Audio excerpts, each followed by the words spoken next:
Je suis très heureuse de recevoir Petit Bambou aujourd'hui au bar à méditation pour un petit moment. Et on s'est dit que ce serait pas mal d'abord que je vous décrive quelques petites choses sur la pleine conscience, sur la méditation, à quoi ça sert. Et puis peut-être une méditation guidée de, je sais pas moi, 20 minutes ou un peu plus.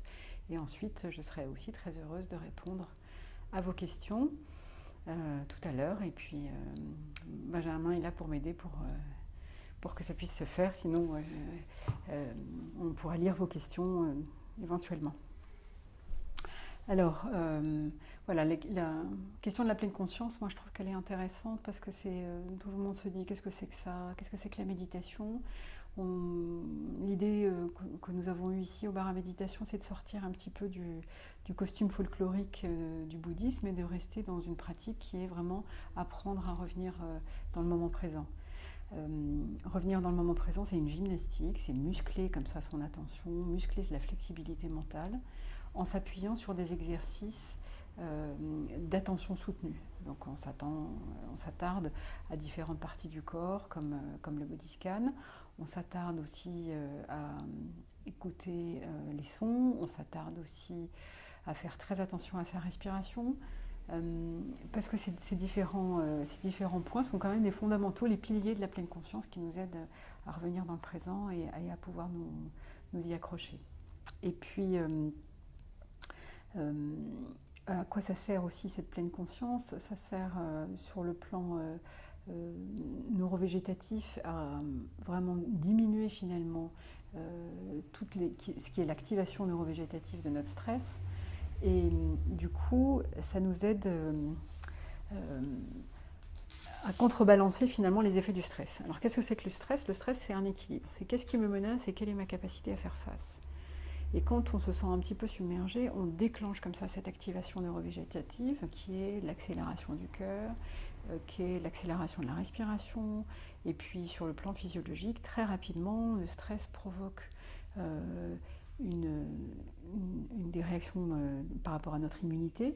Il y a des lymphocytes qui sont moins performants. Enfin, on est plus susceptible d'attraper les infections. Notre tension artérielle monte et toutes ces réactions au stress sont vraiment pas bonnes pour la santé, et surtout le cortisol. Le cortisol qui s'ensuit, qui commence à monter, et de manière prolongée, le stress nous abîme. Donc finalement, avec cette pratique de pleine conscience, on arrive à revenir dans le moment présent et on arrive à faire baisser ces niveaux biologiques. Comme je le disais, même il y a des études qui ont montré aussi par rapport au diabète, la méditation permet une régulation des glycémies et des taux d'insuline. Les toutes premières études, elles viennent du CFM, du Center for Mindfulness, de l'université du Massachusetts, où dès 1979, John Kabat-Zinn a fondé la clinique du stress. Et les études qui ont permis, les premières observations qui sont faites, c'était au sujet des risques cardiovasculaires et des gens qui venaient de faire des infarctus. Et on a vu que les gens qui pratiquent la pleine conscience ont moins de récidives déjà de l'infarctus, des infarctus du myocarde, et aussi une baisse de leur tension artérielle. On a eu des études sur le diabète, comme je vous l'ai dit. Il y a eu des études aussi sur le sommeil. Et puis, il y a de nombreuses études aussi. Maintenant, John Kabat-Zinn, je l'ai entendu au sujet des études, il disait quand on a commencé, il y en avait très peu. Maintenant, il y en a plus de 700 qui montrent l'intérêt de la pleine conscience dans la médecine. Comme je vous disais sur l'immunité, on sait que maintenant, quelqu'un qui médite, au bout de 20 minutes, eh bien, ses lymphocytes commencent à ce qu'on appelle démarginer, c'est-à-dire que les lymphocytes sont relâchés dans la circulation et comme ça augmente nos défenses immunitaires. On sait aussi par rapport au vieillissement, il y a des petites protéines qui s'appellent les télomérases qui aident finalement à la reproduction de la cellule jusqu'au moment où elle vit plus. Et donc ces télomérases, on sait qu'avec la méditation, on augmente la durée de vie des cellules, ce qui est bon. Voilà, ça veut dire que c'est bon pour le vieillissement. On sait aussi que la méditation encore dans les choses physiologiques. Donc tout ce qui est inflammatoire est diminué. Il y a des histoires d'histones qui sont là aussi sécrétées très rapidement chez les méditants, hein, quelquefois au bout de 20 minutes.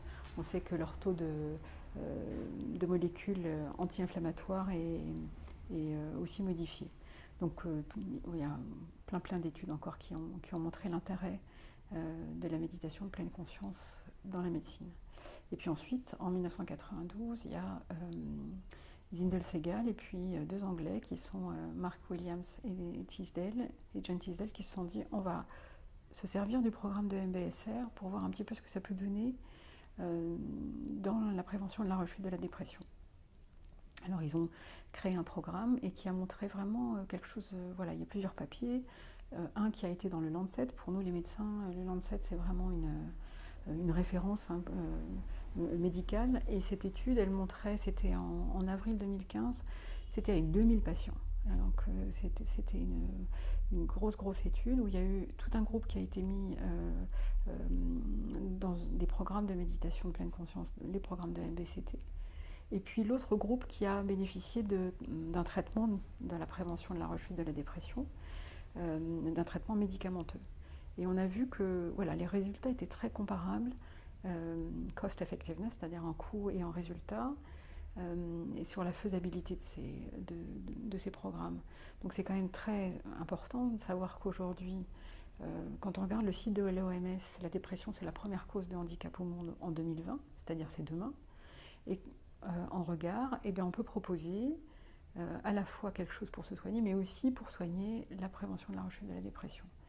Et donc dans le programme MBCT, là aussi il y a une progressivité comme dans le programme MBSR, dans cette pleine conscience, et on apprend à repérer, comme je disais tout à l'heure, voilà, le corps, on apprend à repérer comment est-ce que je respire, on apprend à repérer les sons pour rester dans le moment présent.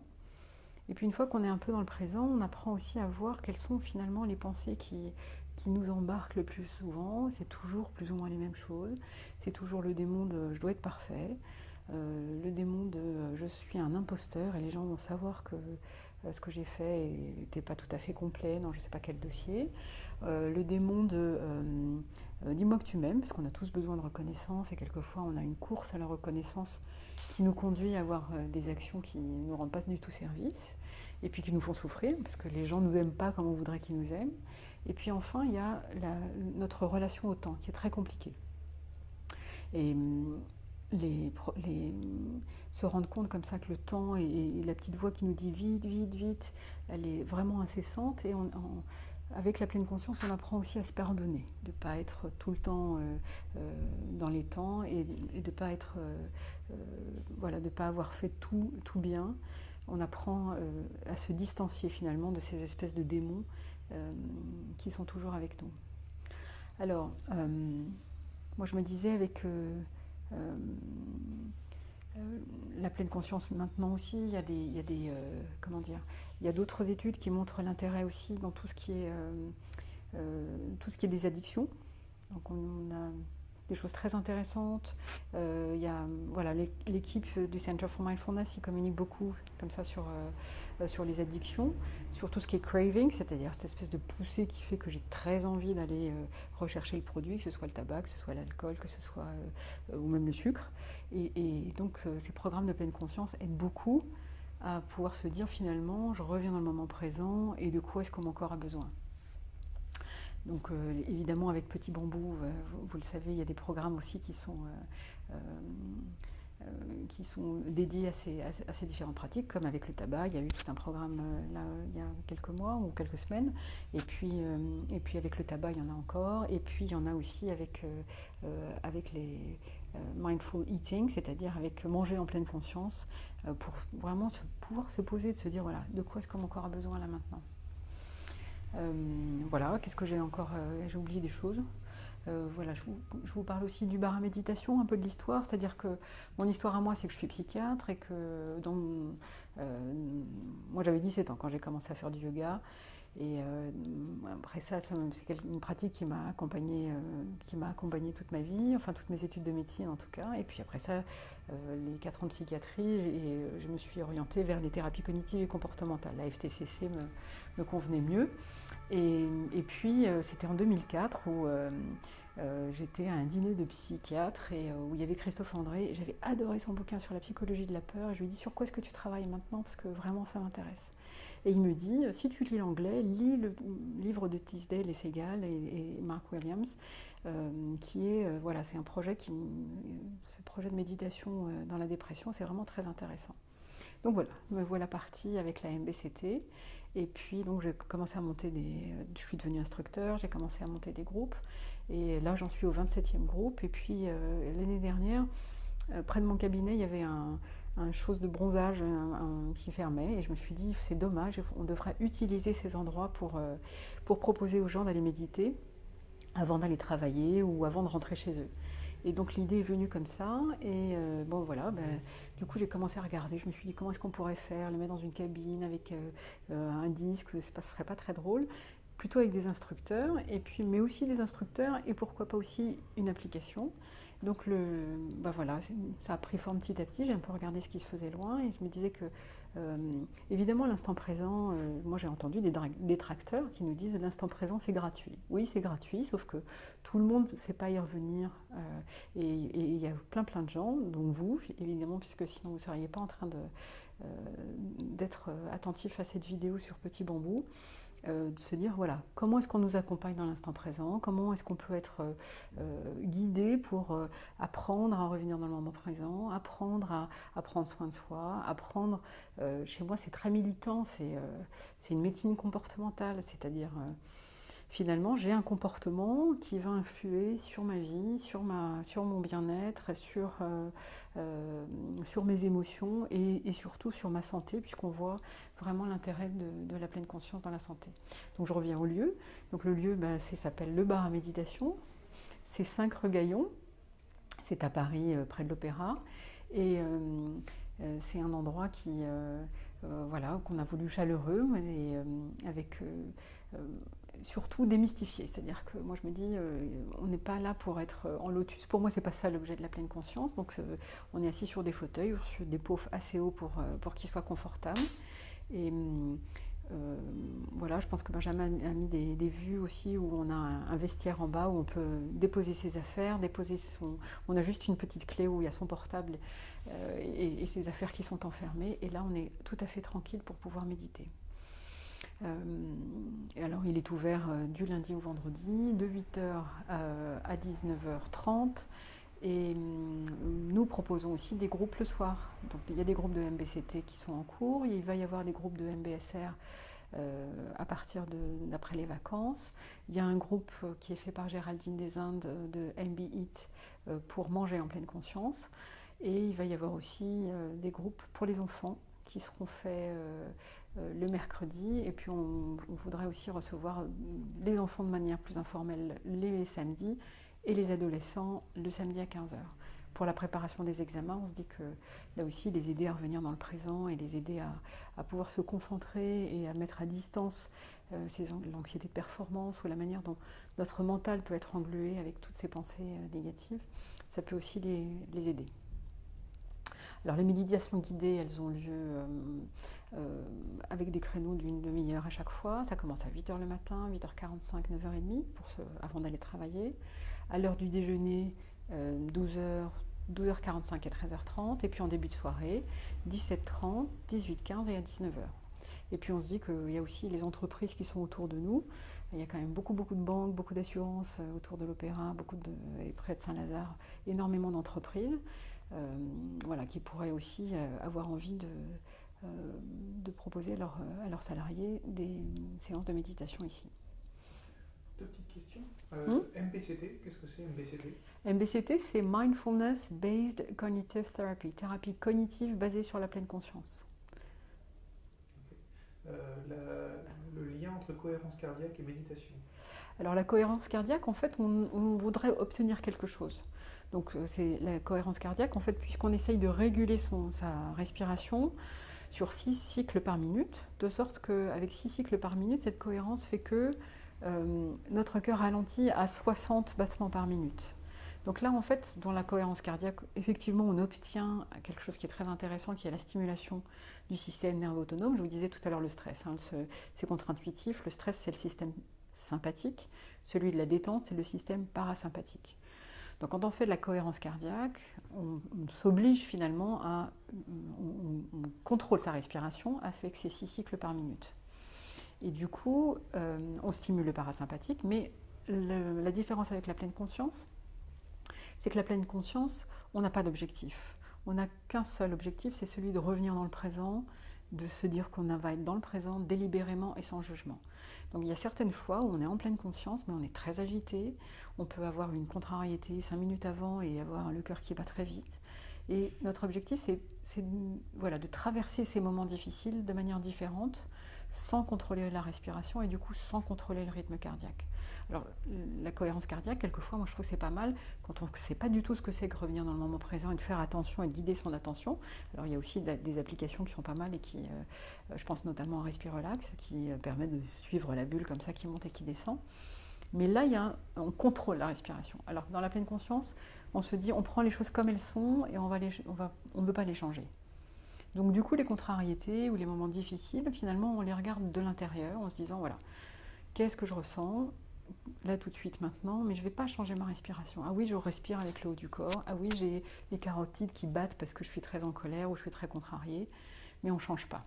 Voilà, est-ce que c'est à peu près clair sur la différence? Bon. Un petit peu de pratique.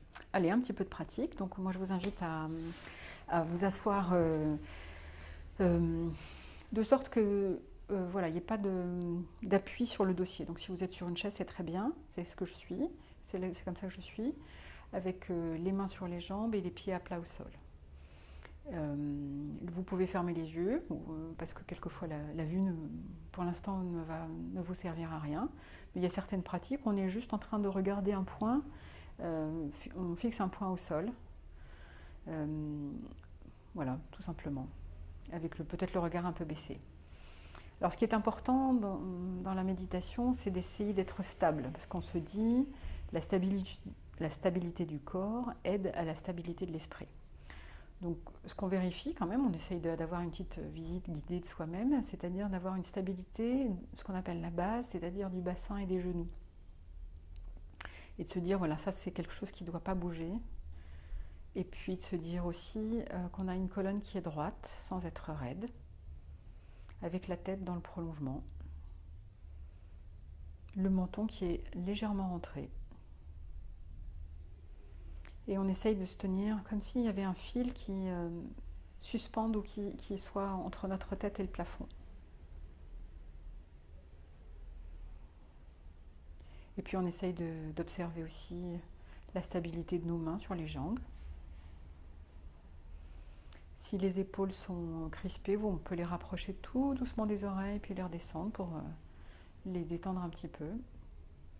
Mais comme je disais tout à l'heure, la méditation, c'est on prend les choses comme elles sont.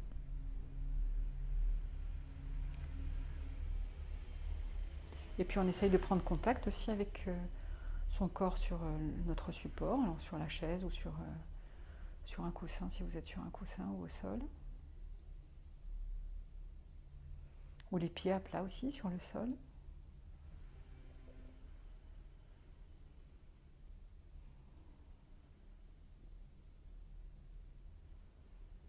Et puis on prend le temps de s'intérioriser. D'abord, il faut se remercier, de prendre soin de soi.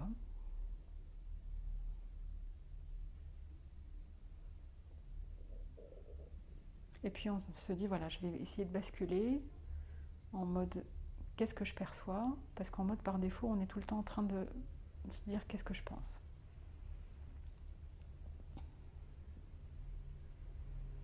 Et tout doucement, on va essayer de percevoir ce qui se passe d'abord sur le sommet du crâne.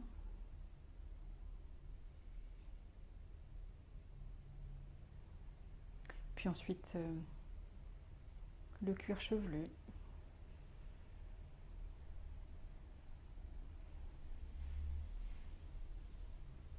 Puis ensuite notre visage, quelle est la mimique?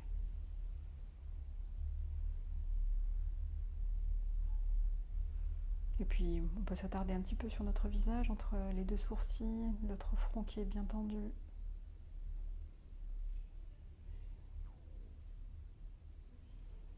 Les paupières qui sont doucement closes avec les yeux immobiles.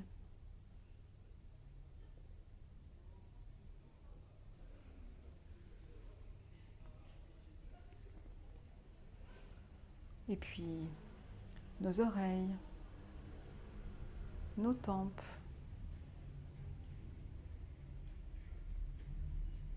les joues,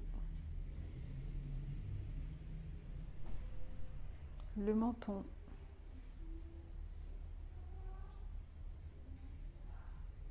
la bouche avec les lèvres qui sont rapprochées,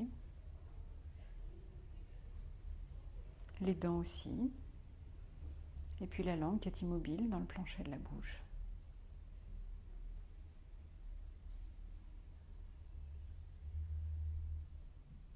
Peut-être on peut percevoir un tout petit peu d'air sur nos joues.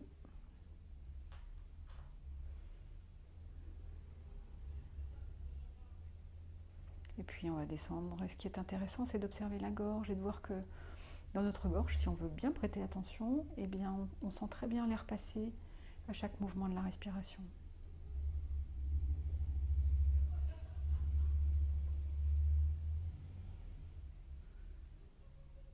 Et puis on va descendre tout doucement le long du bras droit.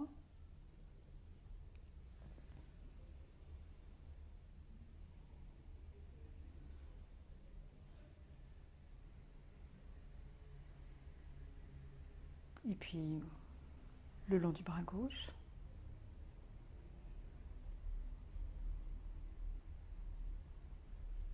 On peut observer aussi la face antérieure du thorax et du buste,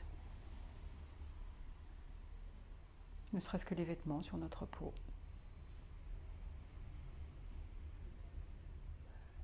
Et puis aussi tout notre dos. Souvent on a des tensions comme ça en fin de journée, dans la nuque. Et puis la jambe droite jusqu'au pied.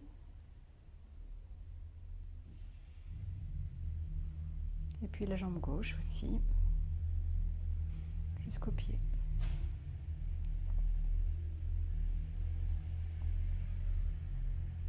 Alors, comme je le disais tout à l'heure, la pleine conscience, c'est simplement on observe ces signes physiques sans du tout les juger.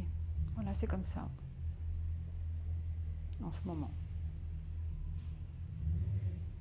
Et puis quand vous serez prêt, moi je pense qu'on peut aussi observer la respiration, observer aussi l'air frais au bord de vos narines à l'inspiration.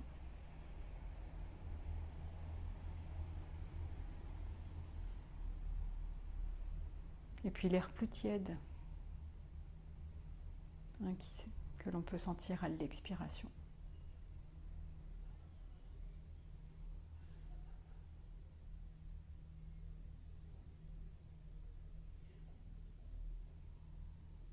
Observez, comme je vous disais, aussi l'air qui passe dans les narines.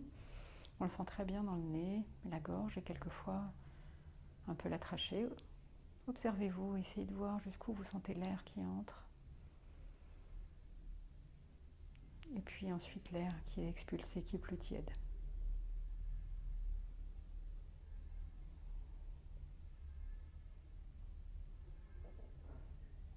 Et puis vous allez observer aussi vos côtes qui s'élèvent et qui s'abaissent.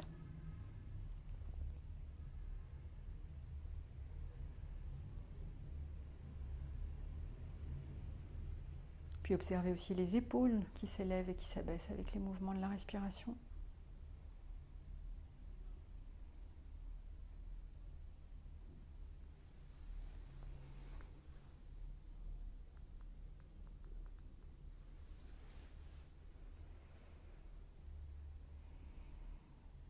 Observez aussi les omoplates qui, à l'arrière, elles s'écartent et se rapprochent avec les mouvements de la respiration.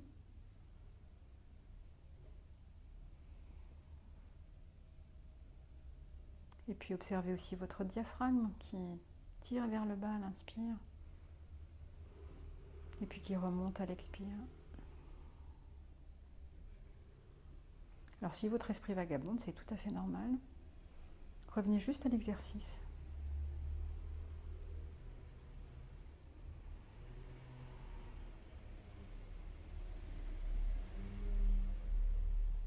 Et puis observez aussi l'abdomen qui avance et qui recule.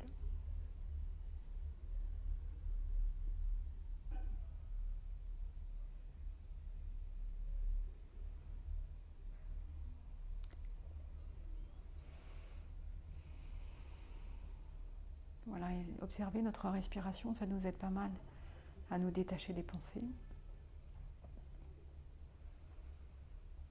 Ce qu'on peut faire aussi pour se détacher des pensées, c'est compter nos respirations. Par exemple, 1, j'inspire, et 2, j'expire. 3, j'inspire, 4, j'expire. 5, j'inspire, et ainsi de suite jusqu'à 10.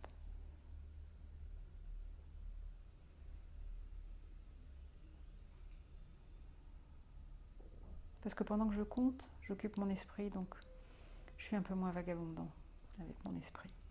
On peut recommencer encore une fois. 1, j'inspire. 2, expire. 3, inspire. 4, expire. 5, inspire. 6, expire.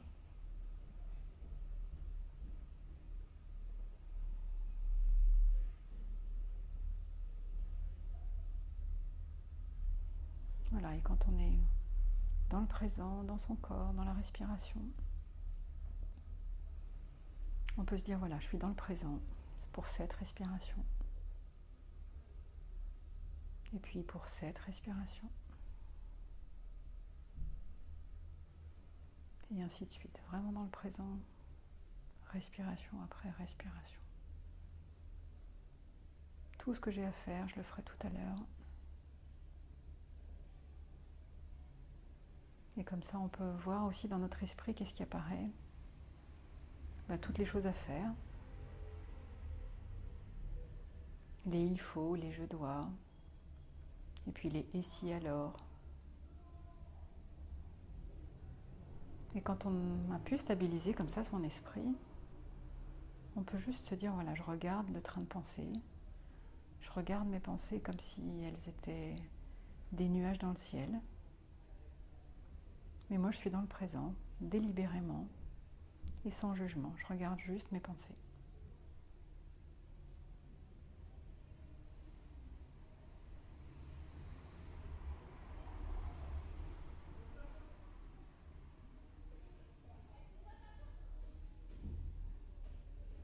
Les pensées, il y a une autre métaphore aussi, on peut dire que c'est un petit peu comme les flocons de neige. Vous savez, ces boules de neige qu'on agite, là, oui, quelquefois, il y a un petit peu de temps pour stabiliser son esprit.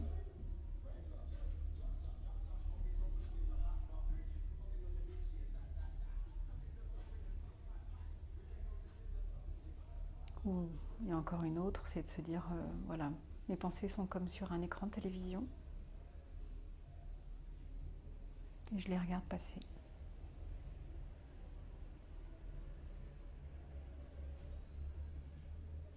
Voilà, et puis quand vous serez prêt,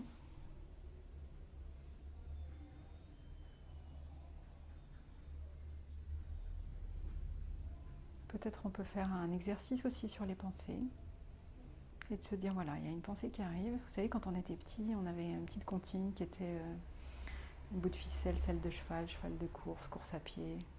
Là, on va faire le contraire. Voilà, la pensée qui vient d'arriver, finalement, comment est-ce qu'elle est arrivée là ?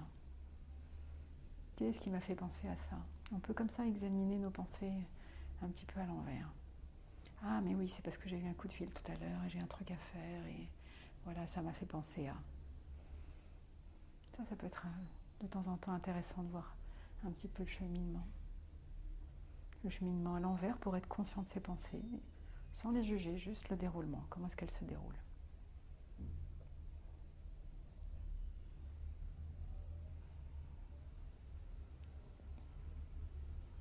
Voilà, et puis quand vous serez prêt, on peut revenir un peu à la temporalité du temps et des horloges. Et puis, moi, je suis à votre disposition si vous avez des questions. Hein, voilà, il y a Lucie qui est chez moi me disait que le volume était très bas. Je suis désolée, j'espère que...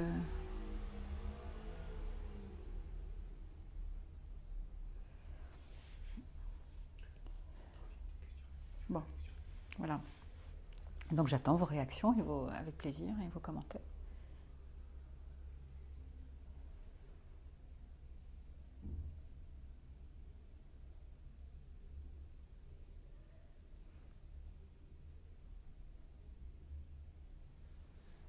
Tout à l'heure, j'avais une question sur la différence entre la mindfulness et la pleine conscience.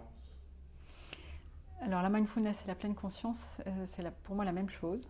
Alors je peux me tromper, mais pour moi, being mindful, c'est être en pleine conscience. Parce que finalement, c'est une traduction du mot anglais de mindful. Et c'est pleinement présent, littéralement. Donc il y a beaucoup de merci pour ce moment présent, merci pour ce moment de sérénité. Il y a quelqu'un qui dit que ça emmène des vagues d'angoisse. Est-ce que tu peux peut-être... Alors c'est possible que quand on est finalement dans le présent, eh bien, on perçoit finalement ce qui peut nous submerger, ce qui peut arriver. La pleine conscience, c'est pas du tout confortable, ça j'en conviens, parce que la pleine conscience, finalement on se connecte à soi-même et effectivement on peut se connecter à des choses qui sont désagréables mais qui font partie de notre vie. Alors moi, ce que je suggère à la personne qui voit ces vagues d'angoisse, c'est de... Alors moi, j'aime pas le mot français parce que je trouve ça un peu cucu d'accueillir finalement l'angoisse parce que c'est quand même assez désagréable d'être angoissé. Mais le mot anglais me convient mieux, welcoming, c'est-à-dire ne pas repousser l'angoisse, ne pas vouloir repousser l'angoisse, mais au contraire la laisser venir parce que finalement l'angoisse, qu'est-ce que c'est ? C'est une peur sans objet, l'angoisse. Et elle nous invertit sur nous-mêmes. Donc je ne vais pas parler des émotions tout à l'heure, je peux en dire un mot maintenant peut-être, c'est que voilà, il y a 3 émotions qui nous ont servi dans la survie.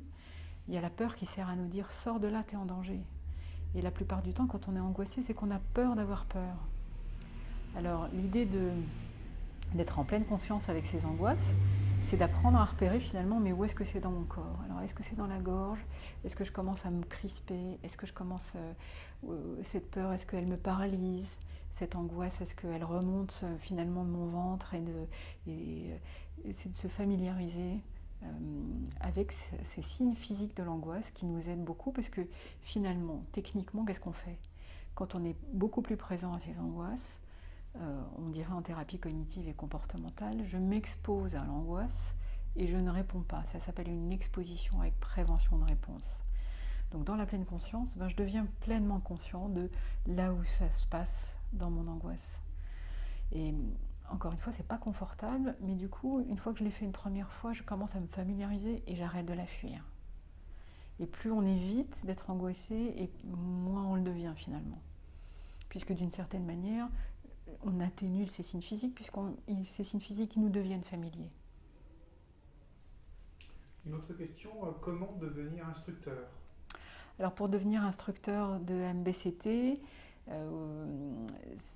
il faut, a priori, je ne sais pas si Zindel Segal est en train de fermer un peu le process. En tout cas, pour devenir instructeur MBSR, c'est un process qui est assez long. Si vous allez sur le site du CFM, the Center for Mindfulness, vous verrez qu'il y a tout le process qui est écrit en anglais. Ou je pense aussi sur le site de l'ADM, Association pour le développement de la mindfulness en français. Je crois aussi, j'ai cru voir il n'y a pas longtemps, tout un process pour devenir instructeur. Donc pour devenir instructeur MBSR, c'est un minimum de 3 ans de formation. Parce que voilà, il faut que les gens puissent être d'abord pratiquants de la pleine conscience. C'est un process de suivre un programme de MBSR pendant 8 semaines. Et puis ensuite, il y a différentes étapes qui sont demandées. En plus, ça a changé très récemment. Donc pour ne pas dire de bêtises, je préfère que vous vous référiez au CFM qui est très documenté ou sur le site de l'ADM. Que pensez-vous de la préférence de Fabrice Midal pour pleine présence plutôt que pleine conscience ? Alors Fabrice Midal, lui, pratique une méditation qui est philosophique. Donc pleine présence, pourquoi pas. Je trouve que c'est aussi très, comment dire, c'est effectivement de la présence plus de la conscience, parce que la conscience, on peut être un peu troublé, est-ce que c'est une notion psychologique ou pas. Voilà, donc une présence à soi, une présence au moment. Je trouve que ça peut être un synonyme assez agréable. Pour les acouphènes, y a-t-il une solution? Alors pour les acouphènes, c'est vrai que là aussi, c'est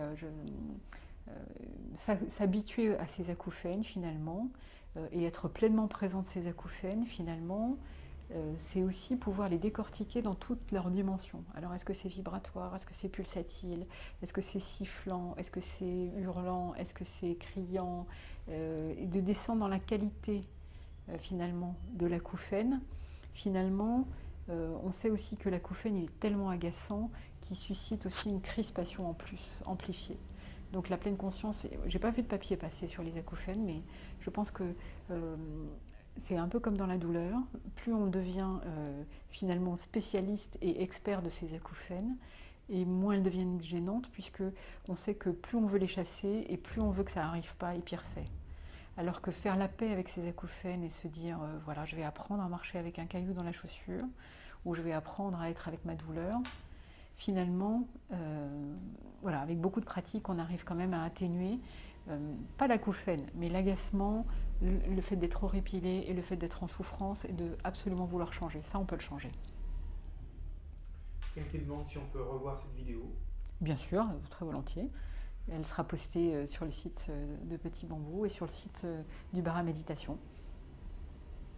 L'hypnose est encore un stade différent, je parle d'auto-hypnose. Alors je ne suis pas compétente pour parler d'auto-hypnose. Je sais qu'il y a plein de gens qui me disent mais finalement la pleine conscience c'est de l'auto-hypnose. Alors ce que je crois quand même c'est que dans l'auto-hypnose on a aussi un objectif. Tout à l'heure quelqu'un nous parlait de sophrologie.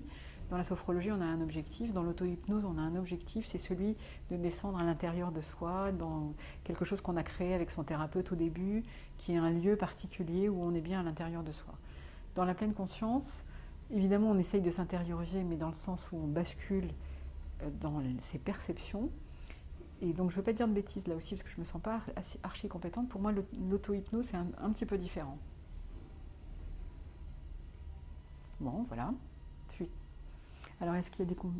Alors, on parle du volume. Merci pour ce moment de calme. Tout de même très agréable. Et merci pour votre intervention. Voilà. C'est gentil. Merci à Christelle et à John. On fasse une petite pratique pour conclure. Oui. Oui, on peut encore faire une petite pratique. Moi, c'est une de mes litotes chez moi. C'est justement par rapport aux émotions désagréables. Puisque c'est mon métier quand même d'être psychiatre et de voir des gens qui vivent comme ça des émotions difficiles. Tout à l'heure on a parlé de la peur. Il y a aussi la tristesse. La tristesse, elle sert à nous dire je viens d'avoir une perte ou je vais en avoir une. Et finalement, si je pleure sur moi vulnérable. Et si je suis vulnérable, ça veut dire que cette perte, elle va maintenant me donner une disponibilité pour vivre quelque chose de nouveau. Alors, on ne s'en rend pas tout de suite compte. Par rapport à la tristesse. La colère, ça sert à nous dire celui qui est en face de toi ne te respecte pas. Et comme je vous le disais tout à l'heure, la peur, elle sert à nous dire va-t'en, t'es en danger. Donc moi, je vous propose, c'est de trouver un événement voilà, qui vous a ému et puis qu'on puisse voilà, se réinstaller quelques minutes et vous remettre dans le moment présent. Moi, je trouve que chacun a son petit rituel, hein, toujours de se décoller du dossier. Et puis, toujours vérifier sa base, hein, sa stabilité. Il n'y a pas de mot français, vous savez quand même, la méditation pleine conscience, ça vient quand même du bouddhisme. Et les bouddhistes disent sit still, c'est-à-dire assis, pas bouger. Ça ne s'écrit pas sit, S-E-A, ça s'écrit S-I-T. Sit still, c'est vraiment il faut s'imaginer comme les sphinx d'Abou Simbel, quoi. C'est vraiment dans une stabilité de l'esprit, donc la stabilité de la base, de notre colonne, de notre tête, des bras sur nos jambes, et puis des pieds à plat sur le sol. Voilà, comment est-ce que je me sens là, tout de suite, maintenant ? Et puis brièvement, on peut revenir aussi à nos sensations corporelles, comme si on faisait un balayage du haut en bas.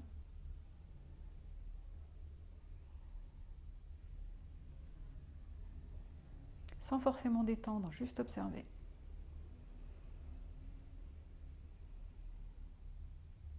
Et puis là aussi, de se recaler dans la respiration.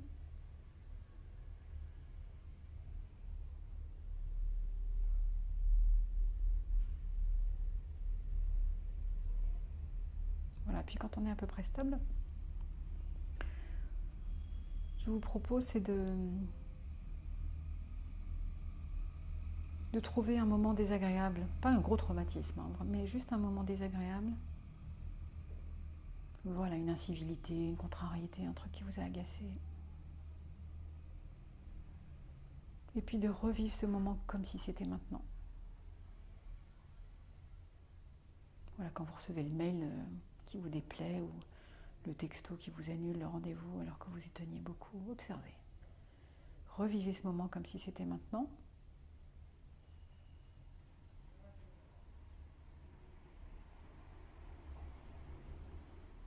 Et maintenant, observez les signes physiques. Alors quand je vous dis de revivre, c'est vraiment revivre, c'est vous remettre dedans pour vous reconnecter aux signes physiques. Et observez qu'il y a tout un cortège neurovégétatif qui peut se déchaîner. Voilà. Est-ce que c'est de la tristesse? Est-ce que c'est de la colère? Est-ce que c'est de la peur? À la limite, c'est pas ça l'important, c'est d'observer comment est-ce que ça se passe dans notre corps.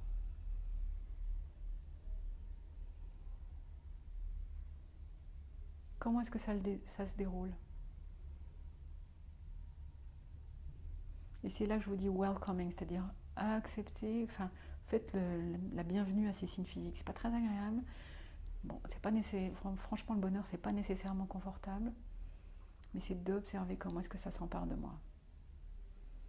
Est-ce que c'est un glaçon qui remonte, qui descend le long de l'échine? Est-ce que c'est au contraire un flux vers le haut du corps qui me met en colère? Est-ce que c'est au contraire une angoisse qui me paralyse dans le ventre, une espèce de boule? Vraiment observer. C'est ça notre meilleur ami, c'est de nous connecter aux signes physiques de l'émotion. Et puis de lui dire, allez, voilà, j'accepte. Accepter, c'est pas renoncer, c'est pas se soumettre. Accepter, c'est ma décision de laisser faire ce signe physique et cette manifestation. Et puis vous la laissez se dérouler. Et vous voyez que ça monte, ça descend. Quelquefois on est un peu étourdi, on a l'impression d'avoir la tête qui tourne.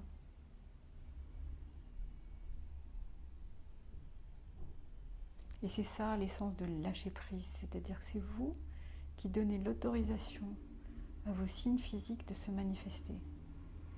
C'est vraiment vous et votre corps. Et c'est personne d'autre. C'est pas une soumission, c'est vous qui décidez de laisser faire ces signes physiques. En pleine conscience, sans jugement et dans le présent. Pour moi, c'est ça l'essence du travail sur les émotions dans la pleine conscience.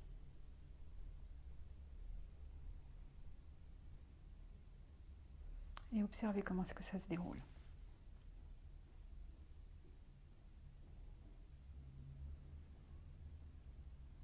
Voilà, et puis quand ça finit de se dérouler, vous pourrez reprendre la vidéo tant que vous voulez, mais voilà, c'est vraiment se dire, ah ben voilà comment ça fait finalement quand je laisse faire ces signes de la colère, ces signes de la tristesse qui peuvent monter, me piquer le nez, vraiment envahir mes yeux, ou ces signes de l'angoisse qui peuvent me serrer la gorge ou le ventre. Et me familiariser avec ces signes-là, finalement, font que je suis en paix avec. Parce que dès que je veux les chasser, ça ne marche pas. Alors que si je les laisse entrer, c'est quand même beaucoup plus facile, avec le temps, avec la pratique. C'est ça le chemin de la pleine conscience. Voilà, j'espère que vous êtes prêts. Moi, je suis encore tout à fait à votre disposition pour les questions, s'il y en a d'autres au sujet des émotions.